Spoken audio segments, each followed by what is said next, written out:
and it's time for Friday Business with Nona Peltier, who's joined me in the studio. So, Nona, we've got some results here. Fisher & Paykel, they're on the up and up. Yeah, well, it's not a result, and it's an upgrade, and it's the third one since their last, I guess they had one in August, one in October, and now again. This time, they are expecting increased profit as a result of the coronavirus because... Increased profit? Yes. They're bucking a trend. Well, they pretty much are, and that's because they manufacture respiratory equipment, including face masks. Yes, and that's in hot demand right now, so they're doing quite well. And so they upgraded their profit forecast, and they're going to be reporting their period ends March 31st, and so they increased their forecast by 2%. And what news do you bring of Kiwibank? Kiwibank's profit, it's the first half profit, is down because they spent a lot more on transforming their business, which really is, I guess, jargon for a lot more operational costs as they start to look at ways to increase their customer profile, putting in Kiwi banks in places where there was once NZ Post shops, that kind of thing. And so they made $51 million, still pretty tidy, with that compares with $62 million the year before, so down 18%. But their loans to businesses increased by 17%, and home loans, 4% up. And overall, they didn't provide a guidance, but did think that they would continue to spend to increase that profile for customers.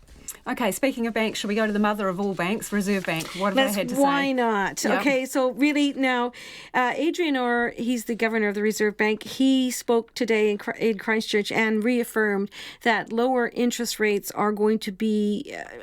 really the status quo for a while. They're going to remain on hold about 1%. That's where they are at the moment.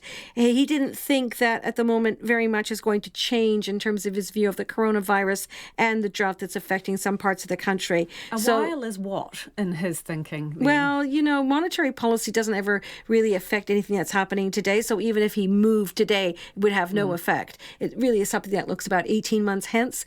But it's interesting that the Reserve Bank in Australia, the situation is quite different.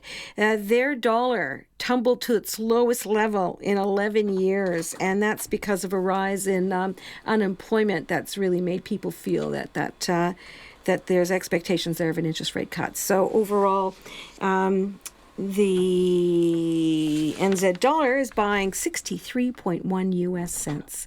And that hasn't been at that level since October. It was dragged down primarily by the Australian currency. Yeah. But 95.6 Australian, 48.9 British pence. And let's see, our market, well, it was not very little. It wasn't much changed. Before you move to the markets, did you want to tell us about New Zealand Post? Oh, if we have time. Yeah, go on. Well, great. Yes, let's do that. Okay, so New Zealand Post reported a fourfold increase in their net profit. So they went to $31 million from $7 million. Based on what? Well, a lot more parcels were delivered. Right. I don't know exactly. 34 million deliveries. Online shopping, Christmas. That's what it is, isn't it? Oh, and Christmas. Okay, yeah. Yeah, it's sure. Christmas as well.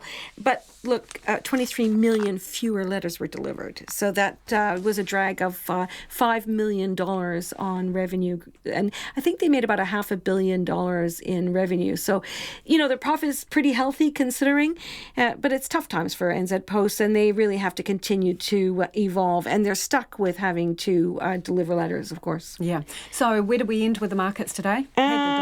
Right. The little change. That's where I left it off, right? Yeah, little change. Yeah. So. We rose 8 points to a new record, 12,073.